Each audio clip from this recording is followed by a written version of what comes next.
4, number 97. Skill. Yes, sir. Yes, sir. Yes, sir. It's your boy DJ Switch, the Mr. Kim. If you don't know, now you know. Welcome to it. We're on our episode 97. Shit. Hey. Yo, it's a real thing. It's a real thing. And you know what to do. All you got to do is like, subscribe, share the freestyle, share the interviews, share it with all the people that you know or you think should be on this show. And it's all about up and coming artists. Not only that, sometimes we have some OGs on the show. And, we're just, exploring what's happening in the world of hip hop. And of course, what's happening in the lifestyle and the culture and so on and so on and so on. It's your boy DJ Switch. And of course, today, we're talking about the Olympics. But not only that, one of my first loves, and that is break dancing, or as we know it today, breaking. So we got somebody that's qualifying for the Olympics from South Africa. She's been doing super well over the last 3 years, killing the game, doing the things in the breaking scene. But not only that, she's been doing more than just breaking, and has become quite a bit of an influencer. Right? She goes with the name of none other than Courtnaé Paul in the building. Nah, we don't we have one? Claps. Nah, we do claps here. We clap Which one is it? This one. We've got a virtual audience here. Shout out. You know what I mean? Only there's one guy. Yeah, that's T-Bang over there. What up, Courtnaé? Hey, my boy. Finally, right? It's taken us like maybe 2-3 months to get her here. I live And far. the only excuse I get is, yo, man, I gotta go practice. I gotta practice. But am I lying? I'm busy doing this. You know what I mean? I've gotta shoot here. I've gotta shoot there. And I'm just like, all right, it's cool. I'm honest with you, and I'm here. I'm just waiting for it. I'm just waiting, right? Where did it all start for? Okay, what do you say, Mike, my guy? Yeah, take it down. Yeah. I must take it down. Down where? Oh, but my man, you must come handle us for us, my man. You're the guy here. This is why I didn't want to come, and you're gonna make me do 16 things, Yeah, but that's nobody fine. wanted me to do 16 bars. All right, where did it start for Courtnaé? I mean, I remember meeting you out in Durban. You had just started, you were literally running choreography in Durban. You're running the scene. You already started your business at the time. Obviously doing, when you get into dancing, it's like you become, what do you even call Everything. this? Yeah, you have become to do everything, right? Yeah, you have to be director, producer, creative director, choreographer, dancer, and sometimes a client. But you're the least paid person in the room. Right. So for me, it started, like you say, in Durban. I started dancing, I would say, quite late for a dancer. Like 11, randomly go to a Pentecostal church. Yay, it's back to the city in the church. I'm like, hey, I want to do what they're doing, Right. And that's the first time that I kind of realized I have something or some connection with dance.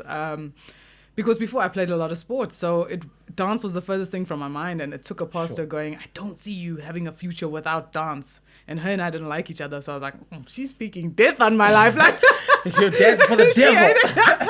And true nuts, I don't know what she saw, man, but in a couple of years, I think by 15, I had my first professional choreography gig. Wow. I was just doing whatever I could. The scene Sure. was quite small, and I think specifically for a female like me, it's like there wasn't much to do, so I was just doing everything I could. To kind of do what I wanted to do. Yeah. Right. And this thing is when you get into this thing in the beginning, it's all about busking. Yeah. So now you're sort of you're trying to find your feet. You're trying to figure out what is the professional side of this whole thing. What is how do you make money from this whole thing? Yeah. And like you said, Durban is kind of small, And I mean, when we met you, when we were doing the 2-on-2 b-boy battles, and we started, doing our circuit, we're going around the country, and we were like, okay, so there is beagles out here, so we need to start accommodating for that. Now, you're the only beagle with South African colors. No, in well, South there's Africa. two of us, right? So Mids will have colors as well because we're both Right. part of the team. Right. The boys will also have colors. And I didn't realize, but there seems to be another circuit that exists. I think Sabod, where Right. you get colors as a team. I'm not sure how. Okay. I'm so Right. new to all of this. We're gonna get into that. We're gonna get into that. It exists, but I Yeah. think this is the first time we're seeing breaking on this kind of level Right. before. And I don't mean the technical. I just Sure. mean where it is optically. Right. I think when you look at it all, it's like when we started breaking, it was just we're just doing this shit for fun. Yeah. And then after that, it's okay, now we need to do this shit for money. Yeah. And now it's oh shit, we need to do this for medals now. To represent our country. Right? Yeah. So it elevates and it keeps going up, and it becomes more important to the culture, to the scene, to your lifestyle. And it's how long have you been competing for? I'd say from the beginning, my first battle was Masters of Rhythm before I even moved here. I want to say 12 years ago. Wow. I'd been breaking in my mind for 3 months. I phoned Simba. In your mind? Yeah, in my mind. Like, and actually just breaking my mother's furniture. Like, that's really what it was. I phoned Sure. Simba. I'm like, you don't know me. I'm a B-girl from Durban. I want to compete. He's like, okay, like, just come. Just come. I Are you remember, fighting? yeah, like what? Yeah, but I had no idea what this thing was about, man. So I remember I came. I had a one-way ticket from a sponsor that I was working with at the time. It was my first ever flight. No accommodation, no transport. I come here. I do the things.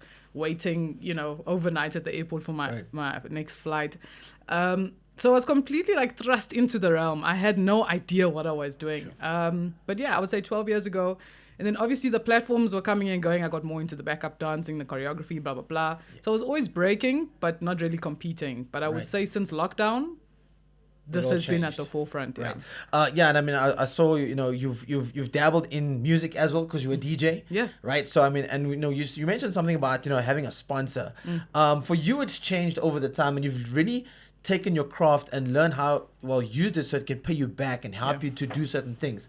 So obviously having a great track record, winning record, not just this is me and I've got X amount of followers, but I lose a lot too. it's like I'm winning, like I'm actually winning and I'm competing on a high level where I'm competing now internationally. And right now we have 2 Beagles that are competing on the last leg to get into the final 40.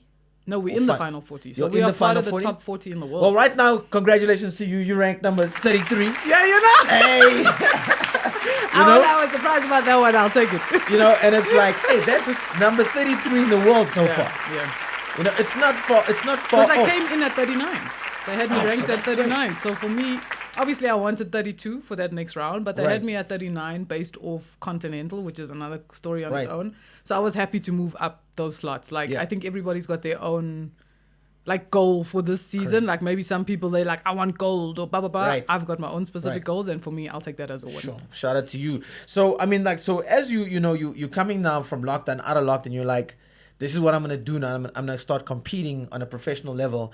And you see all the opportunities and it starts opening up. And you saw the gap because we all realized that there wasn't really a pool of B-girls in South Africa as yet.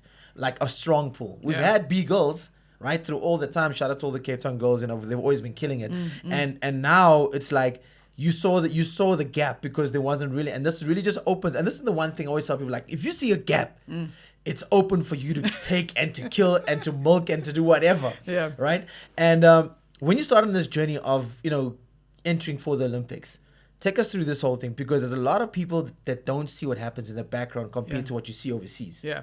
And I think what's interesting is like the amount of messages I get, like, yo, when you go to Budapest, I'll come with. I'm like, no, right. That's not how that thing works. Like at all. And I get it. But so for me, it's a two-edged sword where it's like, we cry about the opportunity, and then when it comes up, we're all like, I don't want to be part of that thing. Sure. And then when it's moving, we go, why them and not me kind of vibe, right? So prior to lockdown, I was having the time of my life, man. I was headlining the Met next to Black Coffee. Right. Like my career was, I was on TV shows. DJ, I am DJ, just, right? yeah, like Just on DJing. I am rocking. Sure. But at the time, I'm still dancing. It's never left me. So I remember the year, could be that year or the year before, I get the call from Red Bull. We finally have a B-girl category. We want you to enter. I'm like, what's the date? At that date, I'm in Kenya. I'm teaching a workshop. I'm judging on a panel. And it was the platform I've always waited for. You know what I mean? Right. Like, it's not that I couldn't have entered. I just wasn't at the level to compete with any of the guys. So let's do apples to apples. And finally it comes and my career's taken a complete, I won't say left. It's taken a right. Right. It's going it's the way it's supposed to. Exactly. So the following year is where I'm going to enter my first BC1. This is the Met year. It's rocking. A week before BC1, the Monday, we go into lockdown. Like, I had been kind of preparing for this thing my whole life in a way. Right. And now I'm like, I'm getting like mentally back into this. What does this even mean for me? Yeah. We go into lockdown. So I would say the BC1 platform in terms of the B-girl introduction, and then also all the online platforms that opened. So a European battle had something called Queen 16, and they did an African qualifier. I won that too. We had Red Bull E-Battle. Kirsten and I were the only two that came top 32 in the world. And that was all online, so you just set all up a clip. online. So I was It's just like a Zoom battle, right? Yeah, you can't even hear the music. Like, you're imagining it, you know. So all that kind of got me back, because now I can't do anything. Sure. We did lockdown house party. You know, Metro was doing the online mixes, and I was doing that, but what else am I doing with my time but getting back into training? At the time, I still had a small apartment. I'm rolling in the kitchen. And And yeah, I think towards the end of that year, we hear, hey, breaking is potentially going to the Olympics. It wasn't like an announcement that hit us. You just heard kind of rumblings, like send us a clip, we're doing online. It was very weird, but I entered anyway. Yeah. And I remember I won the nationals that year. The following year, we do nationals again. I win that. But it's not just, oh, you enter and you win. You've got to do the Joburg qualifier, which is like, it was very weird because it was tied to another event. We're dancing to drum and bass there. Like, it's weird. Then you win. You're like, amazing. Where's the final? They're like, Cape Town. And I'm like, amazing. Who's booking my flights? You are. Right? So I'm paying for myself. I fly. I go to Cape Town that morning. I land. I go straight to the battle. I haven't eaten. I win that day. I fly straight home. So it's this constant touch points of competition. I think that year we go to Seoul at the end of the year, all out of your own pocket. That's the first breaking for gold qualifier. Me, Vokes, Tofik, we walk in and we're like, what are we looking at? It's a stadium and all these guys like with a team of 10 just ready to go. And we're like, we just landed kind of vibe, you know? Is this in Japan? Japan. I remember Tofik and I, we were walking. I was like, let's go get some coffee, man. We walk up to like a crafts table. I'm like, how much is this? Please, can I buy us 2 coffees? They're like, no. So I'm like, why? Team Japan only. So that's when you realize guys are traveling with catering, physio, manager, and it's just the 3 of us there with a little African flag. Like, what is happening? We do Seoul. I then do Japan, I think Jan or Feb, just before BC1. And I've just tried to like, besides it being a really expensive thing, there's been so many points where you just like, you're either going or you're going to sit by the wayside. Like, and it's not like we're going there because we have a fighting chance of winning. You just, are you going to show up or not? So it's really been an incredible journey. Like, So I mean, that's crazy because I mean that just shows that as much as we have all these disciplines competing for South Africa or representing South Africa, they're not really supported by South Africa. no. So breaking, as brand new as it is, I mean, okay, well, they've had skateboarding and BMXing, but this is now the third sort of extreme sport that sort of entered the Urban Olympics sport. or urban sport that's into the Olympics, right? Yeah. And I think it's cool, it's fun. It's the first time we're seeing hip hop on an international stage like this, right? I mean, for me, it's just the irritating part is where you guys have to pay, and you might not even get a spot because now 100%. after Budapest 100%. is the last qualifying. Exactly. So, and I've had such a gripe, and I think maybe this is why people don't like that. You either like me or you don't, and I'm so okay with that. Because whether I win or even if I lose, I'm still going to like air what I think the problem was with X event. So for me, I had an interview with the IOC earlier this week. Somebody in the UK is doing research. They asked to speak to me. The first thing I said is, Africa feels like a formality. Europe will have multiple qualifiers in a year. Right. Africa's had 1 in 4 years. That to me tells me you actually don't give a shit. We just did Africa to say we did Africa. Right. So much so, not an official photographer that comes out to a continental, not a videographer, nothing that goes, hey, let's celebrate the fact that this thing is happening. You know, you had 4 years to make it happen. You take us to Morocco, fine, but we've got to fly through France. Why wasn't there maybe 1 every 3 years to go, let's go Morocco, let's do somewhere in the middle of the continent, let's do the bottom of Africa. You know what I mean? It's just, this whole thing has screamed to me, if you can't afford it, you can forget it. It's felt elitist. A lot of these countries have funding from other countries and European countries. And that's why I'm so headstrong about this journey, is because I can see how hard you want to push us out, and I'm not gonna allow that to happen. I mean, like you can get broken down after your first trip. Yeah. I mean, it's like you go. So you said the first qualifier was in Morocco, and the only qualifier. No, for Africa, yeah. For Africa, The first international qualifier I went to was Seoul. Was Seoul. Yeah. In Japan. Yeah. That's not even on the continent. But yeah, so our first qualifiers, obviously we do Joburg, whatever in South Africa. Right. But the first breaking for gold qualifier, I would say, was Seoul. Japan, I go there and I blow my rotator cuff in warm-up. I'm with nobody. Sure. Like, the UK team is running around, get our ice, who has water, blah, blah, blah. Like, that would have been the time where my physio steps in, my manager. I traveled 35 hours plus minus one way. I had to then travel back carrying bags, multiple, like, it was a nightmare. But I would do it again. you know, and I'm listening to this, and it's just like we still need more structure for this thing, because or not just support structure. Yeah. Not structure because it's there. And obviously now you gotta get your individual South African colors. Yeah. And then you gotta get group or team colors. I don't think so much the team, because what makes breaking different in this whole thing is we're not qualifying as countries like that, where it's like there's so many spots open, blah, blah, blah. For us, it's individuals. And then also you can only get 2 individuals per country. So what makes it interesting is like we saw the last podium, I think with 3 Japanese girls in Shanghai, but only 2 of them will go. Right. However, if a Japanese girl has already qualified, which I don't think they have, I think there's 1 Chinese girl, then there'd only be 1 more that can go.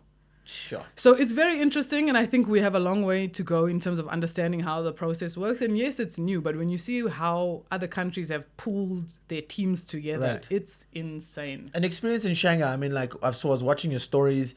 They've got a whole training facility, everything. You know what was the most interesting about that? Is that nobody actually really used it, because all the other countries' federations had booked them separate studios. Damn. So to get to that facility, that actual OQS park, it's about You need to speak to Jacob, bro. Dude, when I see him, hey, KwaZulu Natal brothers, I'm here. Like, I'm just saying, like, you know what I mean? And the thing is, in a way, it's a blessing in disguise that my journey's taken the turn that it has, because I wouldn't have been able to afford this before. And I think that's the biggest thing. People go, why you stop competing? I couldn't afford it. Right. Didn't have money or time to just sit around training all day. And you know what I mean? So it's taken time where now I'm pulling money from everything else that I do to be able to fund this thing. And that's why I'm so headstrong about it, because I don't need it from anybody else. So I'm Right. not scared to say to you as the Olympic Committee, listen, you're actually messing us around. Sure. Because at the end of the day, I'm going to make it happen. That being said, last year they did give us a budget, and this year they gave us a budget. 1 is not enough for a flight, right, for the year. And you look at the multiple touch points throughout the year, you have to earn points. What is the qualifying points? It depends. So there's like world championships that hold a certain weight. There's continentals that hold a certain weight. And then there's qualifiers that hold a certain weight. So it's very confusing. Which world events hold weight? The world champs, for one. The continentals hold big weights. But again, when you coming... I feel like we have so many barriers to entry, and I'm not making excuses, but that's our reality. So yes, the level, there is a gap. Do I think we're not able to compete? No. Right. I just think the support thing makes a big difference, because if I, as an athlete, have to worry about how am I going to get to my food, who has to submit my clothing, there's so much that they measure your clothing's logo, right? So as an athlete, I should just be sleeping, waking up, warming up, eating again. What? There is so much that goes into this thing, and I think know, that makes it harder. The frustration comes in where, our winning sports is rugby and cricket. Right? I'm going to become a Springbok at this point, because I'm tired. So I think, when I'm listening to what you're saying, and I think the focus when if you do go and cry at the, Department of Sports or Department of Arts and Culture, they're going to say, well, we first have to look at rugby because they are world champs. Then we look at cricket, then we look at soccer. Yeah. Well, now we're going to have to look at our sprinter because our sprinter is making headways, right? So Akani's killing it. And, we're expecting him to give us a medal.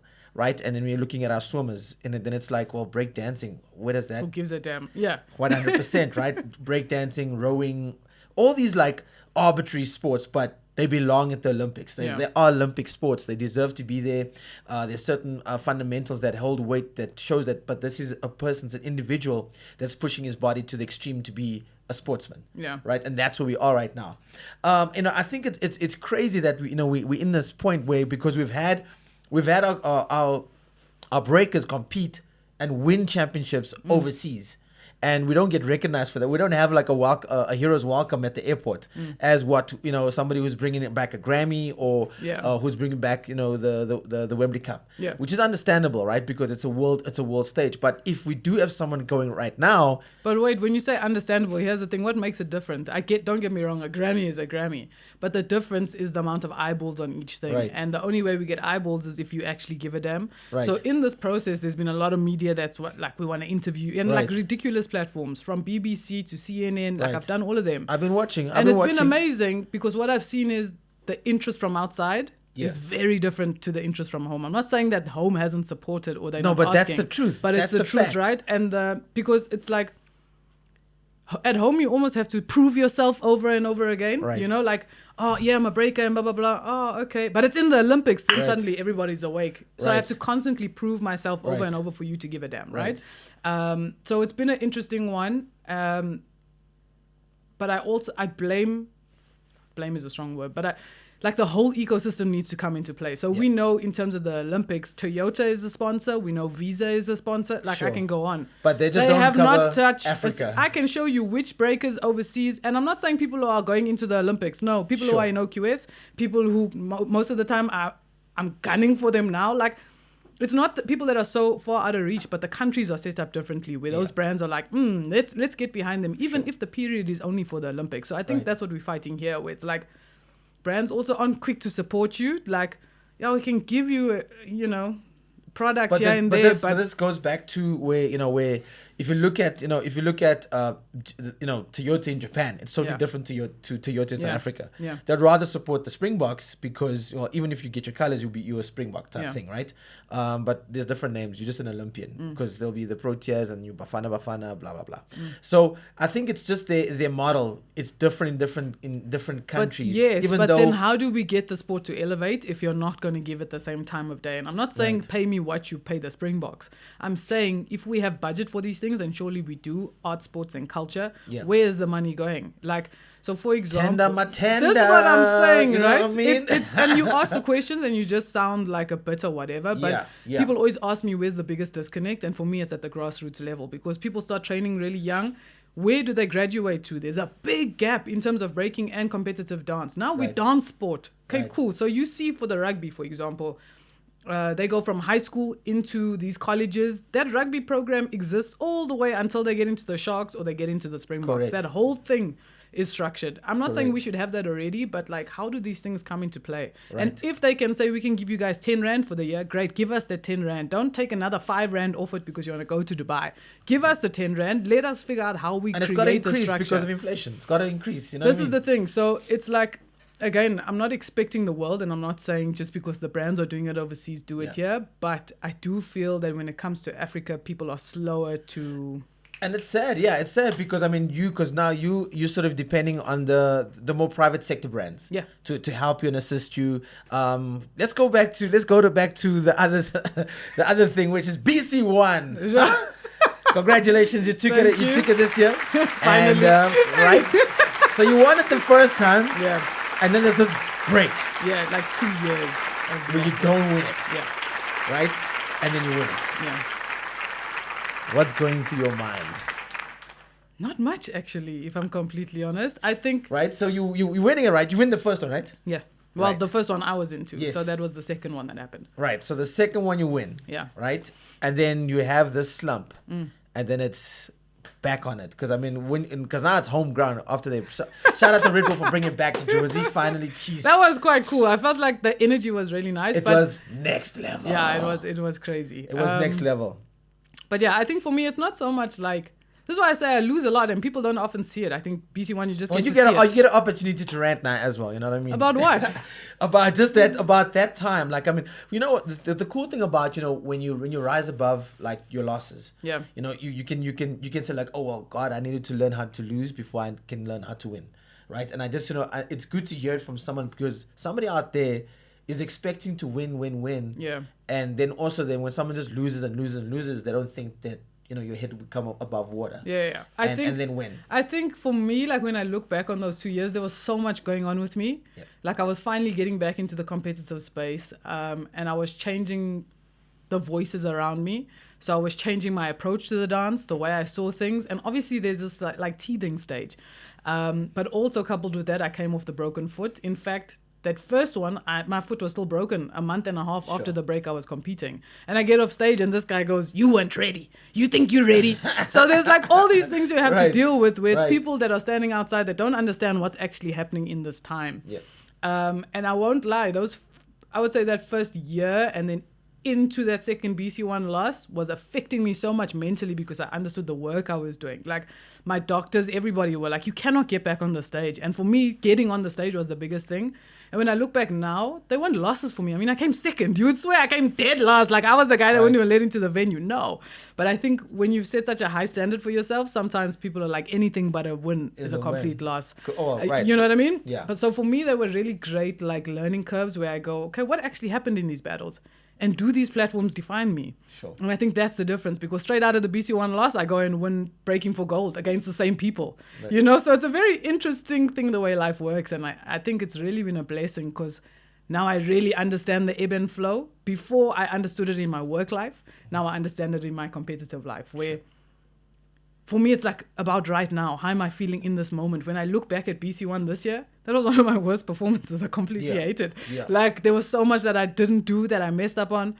But I'm happy now. Like, because I understand. Well, for you me, won, shit. No, yeah, Yeah, that's I'm just cool. saying, come That's on cool. now. Yes, but this is what I'm saying to you. It's like my worth is not tied to these things anymore. And I think that's what the first loss taught me. The first loss made me feel like my life is falling apart. Am I a fraud? Right. I'm not what I thought I was. Because I just come back from Poland. I was the first South African to go to Poland. Like, Stance was posting me. I was having, like, I came back hype, and I was in the best shape I'd ever been. And then I snapped my foot warming up. Jeez. You know what I mean? Like, it's life can humble you in such ways, and I'm so grateful that it happened. At the time, obviously, I'm fuming, but I'm grateful that it happened, because now the way I approach my competitions is like, I'm gonna do my best. I've prepared as hard as I can. I'm gonna do my best. Like, I'm just dancing. I think the scene has made this thing so hectic. I'm just dancing. Like, I love this thing. I get up and do this thing my way every day.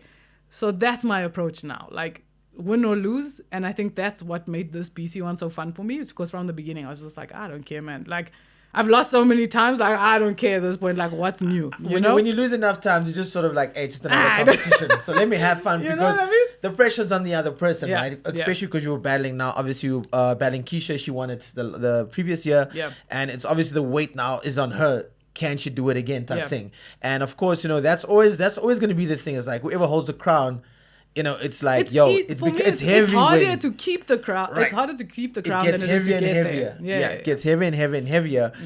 What do you think needs to change in South Africa so that we can continue with the breaking as a sport, that it can be recognized more in South Africa? I think first and foremost, us as breakers need to take it a little bit more seriously. When I look at the guys, okay, is that claps? Yeah, it's good. Shout out. Like, when I see the guys internationally and the way they set up their dancing, it's not a Mickey Mouse operation. It's not like a fun pastime. It's not like, I just woke up, I'll dance today for an hour. No, they've structured their training. They've got coaches, because at the end of the day, like, we don't know what we need to do internationally. Like, we need people to guide us. Like, as good as you are, like, now I've got a coach. Now I've got advisors. No, now I've really, like, my life is, and it all comes out of pocket. And that's, for me, investment that I have to make into myself if I want to see a difference, which is why platforms like a Red Bull BC1 will always be so important to me. However, Breaking for Gold, all these things, they don't define me, because I need to stay consistent. Like, for me, it's about my journey now. One competition is not going to be the be-all, and that's what those losses taught me. Because I came home from BC1, I cried for about a week, and then I was like, nothing changed in my life. Sure. My dogs are still happy and healthy. My life is still rocking. Get back onto the wagon no, again, like, right? nothing changed. Yeah. I felt obviously hurt. My ego was bruised, whatever. But nothing changed. Absolutely nothing. So that's what I took from that. Like, they can either take you into the gutters, and that's the thing you carry for the rest of your life, and you become this bitter person, or you just keep it moving, man. Like, so that's what I see now. One, we need to take it more seriously and actually invest in ourselves where we can. And then two, the people that are, I'm not going to say milking off the culture, but yes, milking off the culture, need to be able to invest back. So for me, a Red Bull will always be a tier above everybody else, because it hasn't just been like, oh, we're going to come in, put our logo there, we're going to do one event, and then we're out. It's been years and years of consistent support in and outside of a Cypher. So for me, that's really important. Then we look at apparel brands and all these different things that come into play. Why are they not investing in the scene? We've now seen Nike make a breaking shoe. Right. Amazing. Yeah, that's the first time ever, right? Great. And about time. You know what I mean? And I'm not going to be angry at how long it took, but those are the things we want to see, because the scene carries so much, and I think people need to give back to that scene as well. So for me, I would say those are the two main things. Right. And once we get our ducks in order, then the minister can go, oh, I see that. We can't expect him to know how a cipher works. Right, You know what I mean? It's out, and that's like a responsibility that I think we also need to understand, is like, part and parcel of what we do is being able to educate people on what this thing is. Yeah. So if I'm coming there, I'm high at the cypher, I'm like, oh, I don't give a shit, blah, blah, blah. I'm fighting, I'm coming, I'm falling on stage, but then I'm complaining after. Like, it's not the best look. And I know as a corporate sponsor, I'm not going to put my money there. It looks like a shit show. So for sure. those are all the things that need to come into play. I hear you. And obviously, to have those kind of really organized events costs money. Yeah. Everything costs money. In this day and age, everything costs money, and it does cost money to host an event. I myself hosted lots of these, b-boy battles and so on and so on. And obviously, making waves, bringing those international events here, and obviously bringing those guests here as well. When are we getting the Courtnaé Paul breakdance event? Soon. I gotta plant these seeds. I gotta plant these seeds. No. Because here's my thing. As much as you're an ambassador for the country, you gotta be an ambassador for the sport too. I think I do that constantly. But I want the Courtnaé Paul I think event I'm now. an ambassador for the culture before anything else. Right. The country, okay, cool, and nobody can tell me shit about my continent. Like, I will go to war. However, the moment I walk into, the moment I open my mouth, it's just like spewing hip hop at you, and it doesn't matter what platform that is. So I will never take that like, you also no. I'm doing more than enough, and for the first time ever, I see that and I feel it. Right. Because I'm so intentional about it. I could do anything else. Like genuine. I could be here like, hey, make sure you check out my set, stream my songs on it. You know what I mean? This could be a very different conversation. Right. And it's funny because this is the one thing that takes the most of my time, my energy, and my money. Yeah, I mean, you know what I mean? Like you said, you got coaches now. I mean, a lot of our breakers have mentors who are better breakers than them as coaches, but they don't have like physical, like physique coaches where people are looking at what's going on with your body. You're not going for a checkup. You're not going to see if you have like an injury. Are you going to go and just sit at home and put your leg up? Yeah. Or are you going to go see a doctor? Dude, these things are so important, man. Like a week before Red Bull BC won this year, I sprained my back. I could not walk. I could not sit upright. Like anybody that was in my circle, they were like, "Oh Jesus, just quit now." Like I couldn't sit. Yo, pop a couple of painkillers. Like I was literally, I had to lay on my side. I could not function. That was like a week and a half before BC1. I remember I even saw Vogues were at an event. It's like, "How you feeling?" I'm like, "Dude, I just started walking." Like, so this is the thing. It's about like, you're never going to be 100% on competition day, but how do you navigate these things? I'm not a doctor. I don't know. So let me ask the person who knows. Right. So for example, I've got a mentor, I've got a coach, I've got a strength and conditioning coach, I've got my physio and my chiro. Like all these things that have to play a role if I want to actually take this thing seriously. Again, yes, I understand that it's an expensive task. I need people to understand that, like, I'm paying for it, I understand. Like, nobody's waking up going, "Courts, what do you want today? Let's put it in your lap." It should be like, like the gymnasts that you see at the Olympics. Those guys get trained from like 5-6 years old. Which is why I say to you, like, that grassroots thing. And imagine the level I would be at. Like, I consider the level I'm at now has been my 3-year journey. Like, where I've really reworked and revamped. We got to see that Courtnaé. Imagine if I did it from like 9 and I had We got to see that Courtnaé Paul tour now. It's coming, man. And I really believe it. I think that you've seen enough to share enough. Yeah. Right? Because that's once again, you get some, you got to give some. Yeah, and I'm all for it, but I'm also very careful of the role that I have to play right now. I understand. Like when I first moved here, teaching was my bread and butter. That's all I did. But to compete at the level that I want to, I would be the world's worst teacher right now. I don't have the capacity. You'd be like, "Hey, you taught us last 6 months ago. Like, where are you?" Like, I don't have the capacity. So I think part and parcel of being a teacher is also understanding what you can give to people. And right now, I don't have it to give. So we are putting like things in place. There's a couple studios that are like, "Can you come and teach the girls?" No problem. I'm not interested in the money. I can do an hour or two. No problem. But I can't commit to like these running classes and whatever. I don't have the time. I just think it's all be cool to hear the story and to share it with people. Just like how we used to bring people from overseas. We can hear from somebody. I wonder if we're ready for that yet. Of course we are. I wonder. And I'll tell you why, right? I think this scene specifically, sometimes we can get so caught up on like the old days and the OGs, and it's never a disrespect to who started it.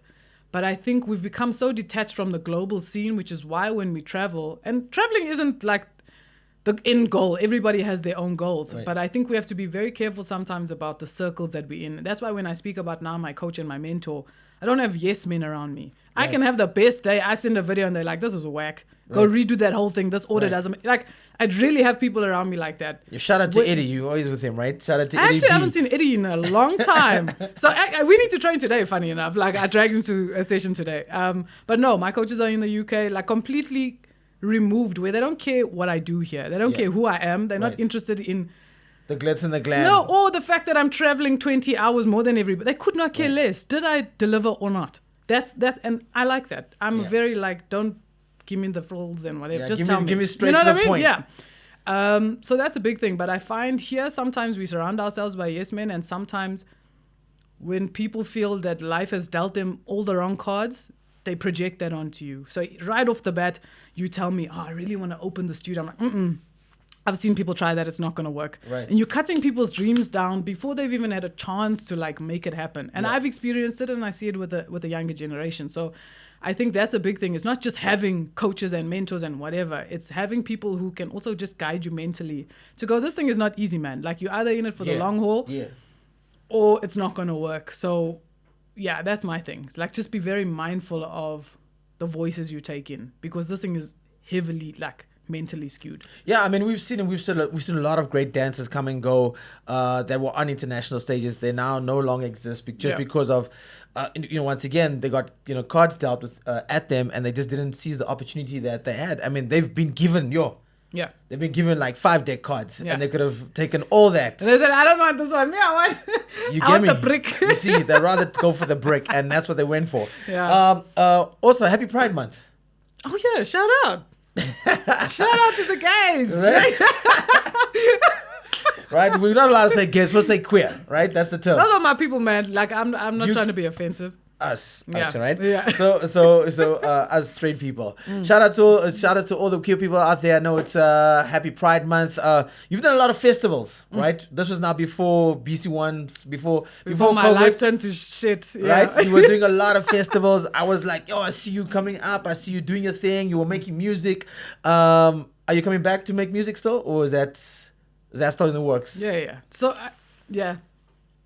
In other words, you can't tell us. No, I'm just saying yes. You asked the question, I answered. Yeah, we know. It's the coming. features. Yes, come of on, course. What do you give think us. it's me? Like, hey, check it. I can play your beat actually if you want to. You can Please rap. don't. Yeah. You I can will rap shut 1, 2, the and show 3. down, and not in a good way. Like, you'll be like, we're going to end it here. But yeah, man, it's in the pipeline. I'm a big believer in timing. So again, if I don't have capacity for it, I cannot give myself to that thing, because I feel like, and this is what I've tried to live by, no matter what I'm doing, I need to give it absolutely everything I have. Like now I'm into gardening. Love that shit. I'm in my planting era. I'm there, like, and I'm giving those plants everything I have. Let's just hope it's the right plants, you know what I mean? I don't smoke, I don't drink. I'm very boring. I'm into monsteras and shit. You know what I mean? What? Exactly. That's higher level. It's just a basic plant. It's the one with the leaves and the holes.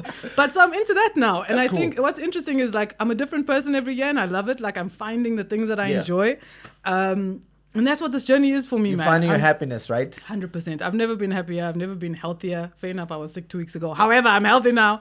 And it's just like, that's what this journey is about. Like, you were sick out in Shanghai, right? dude, the day I landed. That's crazy. Bedridden for 3 days before the actual prelim. I don't know how I got on stage. God was like throwing bones for me, let me tell you. Because when I got on stage, I was perfectly fine. Yeah, the moment I got mean, off, I was like, right, like, it was bad. Right. I mean, we're just wishing you the best. We're going to wrap this up. We're wishing you the best for Budapest. Thank you. People can watch it on Olympics.com, right? That'll be on the what date? The Saturday, I think. In other words, she doesn't know. No way. Hey, man, I'm taking each day as it comes. Right. But yeah, so I think the week of so what is that? The 22nd, maybe? Right. Whatever the Saturday is, around the 20 to 23rd. Yeah, the 20. Yeah, it's around about the 22nd. So that Saturday, 22nd, Budapest is where? Turkey, right? They where Turkey, Hungary. Yeah, it's those places up there. Did you say Turkey? I don't care about. He's like, yeah, they're by Limpopo, they're by Botswana. Yeah, that place is where it's happening. You know, I don't worry about geography. You know what I mean? Hey, but you never know. Maybe I'm gonna come out wearing a different T-shirt there. I got an offer to dance for another country. No way. Swear to God. Really? Which country? Let's hear it. You might as well tell us. But this is why I'm saying, guys, the industry is moving, man. But think about it this way, right? And I didn't realize that these things exist. They go right off the bat, full ride. I almost said scholarship. What's that thing when you apply and you live there? No. Scholarship. Oh, citizenship. Citizenship. They did that with Lewis Hamilton. They gave him Brazilian citizenship. So I won't Which lie, country? it's looking nice. Which European country?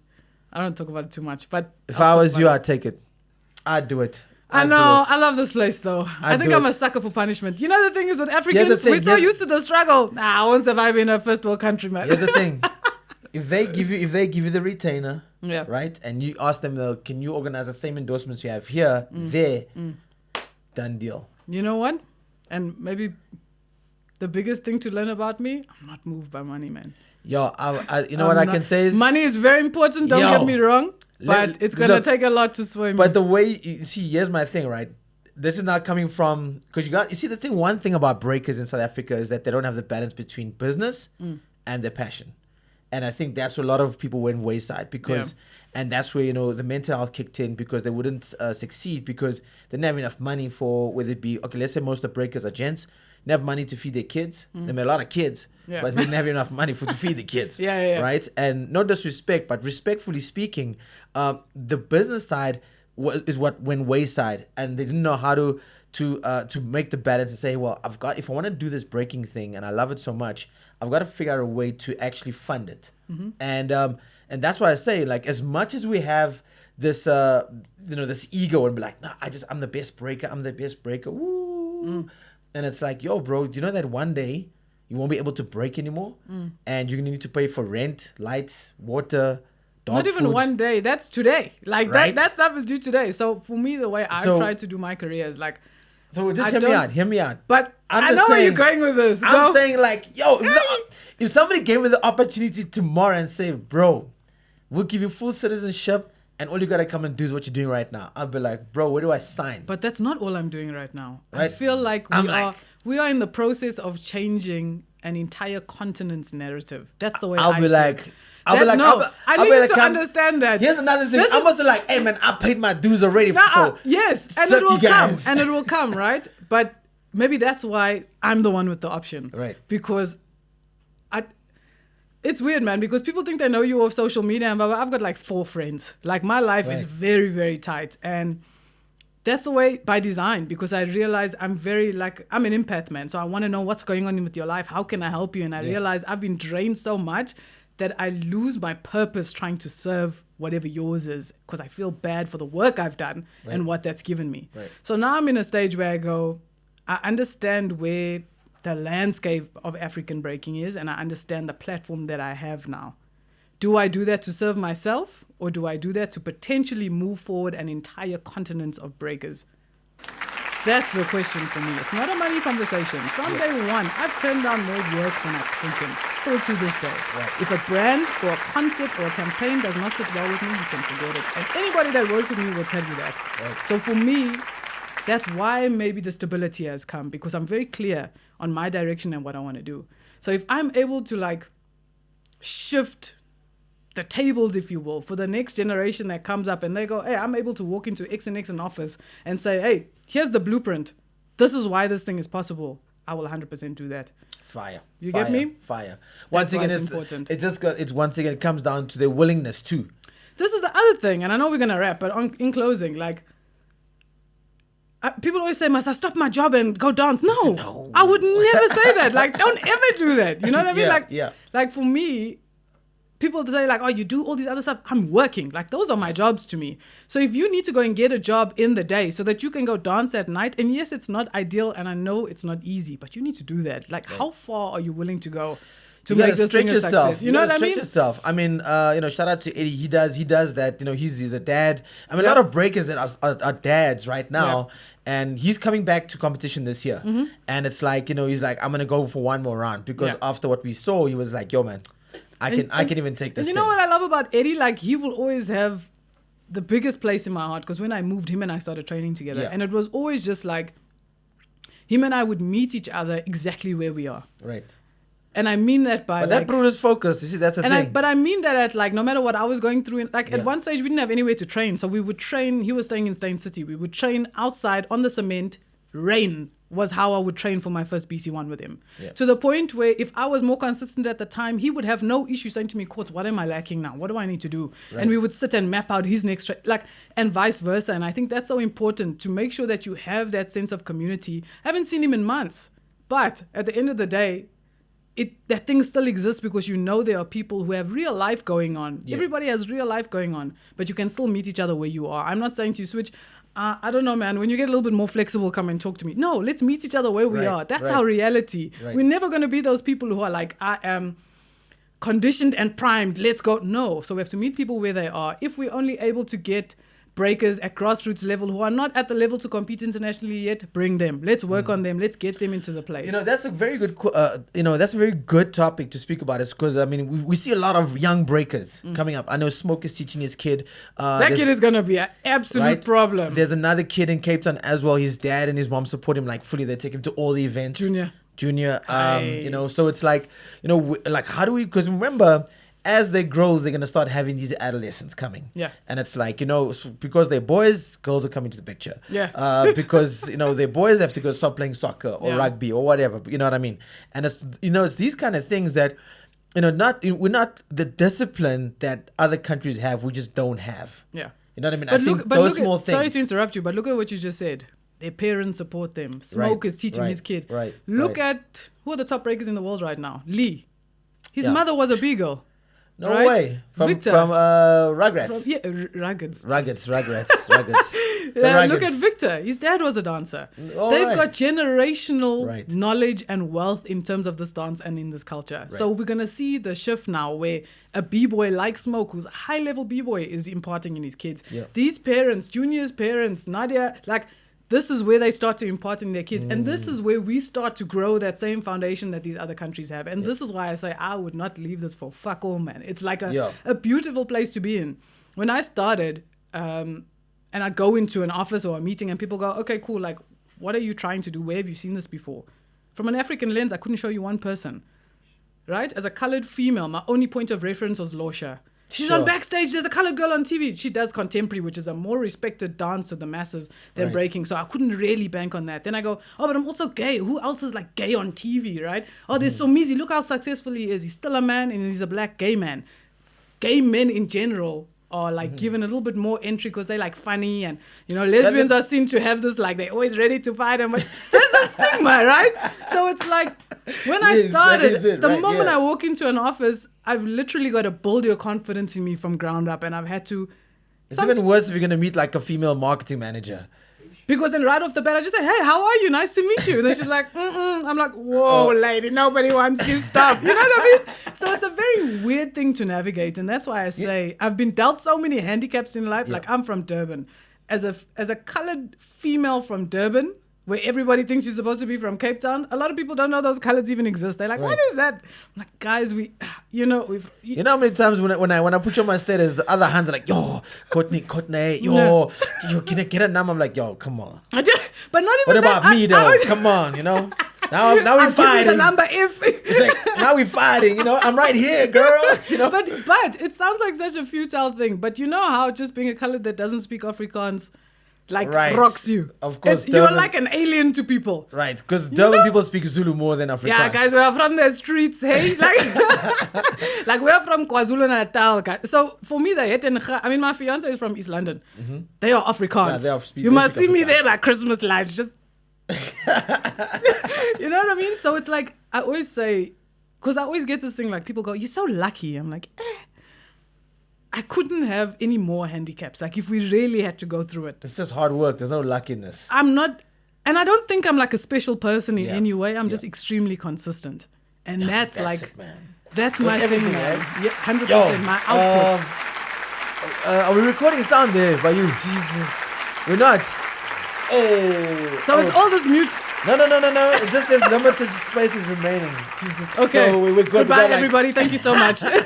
All right, so there we go. So on the 22nd of June, we think it is, 22 right? 22 or 23. Yeah, somewhere on that weekend. Yeah. We're gonna be supporting Courtnaé Paul, and shout out to her for holding the flag, and as well as Mids as well. She'll be there as well, right? Yeah. So it's Mids and Courtnaé will be competing in the last round, obviously to get those points. How many points do you need to get to qualify? Do you have to win that one, right? So before we run out of space here. So top we got 7... 14 minutes. You got 14 minutes. Top 7 goes straight through, but again, because the countries can't have more than 2 athletes, it could push you out into top 10 or whatever. Then there's also 2 more universality slots. So we never know, right? They've also just added a refugee team, which means there's a girl from Afghanistan who I'm not sure how long she's been dancing, but she goes straight through, and that takes us to 17, where if you know a breaking bracket, that's a very weird number to have. So I'm not sure what's going on. I think we just need to go out and swing for the fence, for me, like my biggest thing is the impact. Right. I've been profiled multiple times by Olympics. all these things, blah, blah, blah, blah. And that's the thing for me. Like, we show up and people must take note because we dance differently. We speak a different dialect, Right. and that's fine. So for me, can we go? Can we make an impact? And whether we get the invite after, remains to be seen. Yo, I mean, like it's always been that thing, but it's once again, it's gonna be top 10 of the top 16 of the best B-girls from around the world, as well as the top 16 B-boys, which is break boy, break girl, and that means that's a total of 32 break dancers from around the world competing for gold, silver, and bronze, and that's that. I won't Yo, lie, I'm ready for this thing to be done. Yo. I won't lie. It's been such a journey. I mean, it sucks we're not in 2028, the LA Games. That's like South Africa hosting an Olympics and not putting the Amapiano Games in there. It just doesn't make sense. Yo. However, maybe they'll come back in 32. But until then, let's Right. get our ducks in a row. we wish you all the best and thank you for flying our flag. I Right? thought you were going to say for flying here. I'm like, Well, well, first of all, fly the gay flag before we fly South African flag first, Yeah. right? Or No, fly look, both. And this is what I also want to say, because sometimes people go, you don't speak up. Guys, I am as gay as they come. I live my life every there day you go. in Wait. defiance. So there you that go, That girls. alone should be like, On my WhatsApp, leave me alone, what do right? you mean? Leave. If you want to come speak about her, speak to me first. Why don't? Please don't. She's got a partner. She's got a fiance. You know what I mean? So let's leave it now. You feel me? Leave it or leave it No, me. let's leave her. I'm here. You know what I mean? Come on. Let's leave it now. You feel me? You're stealing my swag, Courtnaé. Hey, I'm Shit. helping. I'm driving the traffic. I'm just saying. All right, Courtnaé. Any last words? We got still, got some time here. No, we got time. Is it? No, man, I just want to say thank you. I know it's been a... Yo, guys. This one has been ducking and diving. Don't let haters bring you down in life, don't it? Son. But anyway. But I want to say thank you. This platform is amazing. Thank you for taking the time. I Shout know out. sometimes people want to shy away from breaking because it's not what people want to hear. Right. So thank you in defiance of the masses. And thank you for all the platforms. If you don't know, this guy, the work that he's done in terms of 2 and 2's platforms and now put me on. I mean, he didn't want me to rap today. But other than that, We got a beat you if you want to rap. we don't have spool. We don't have that. The memory is touching, and I don't like to be cut in half. But shout out to you. Thank you for all Thank the you. work you've been Thank you. doing. Like before I even started breaking, I knew about you guys. So thank you so much. Thank you so for having me. And Yeah. Until the next one. Yo, and just like that, just taking a whole damn 51 minutes of our damn time. Make sure you tune in next week. Do the right thing, like, share, and of course, comment in section down below who you'd like to see on the show. It's your boy DJ Switch, the Mixtape King. If you don't know, now you know. And of course, shout out to the girl, Courtnaé, Paul, and good luck for the Olympics. And just like that, yo, We out. we out. Thank you so much. Thank you, eh? Appreciate it, man. That was awesome.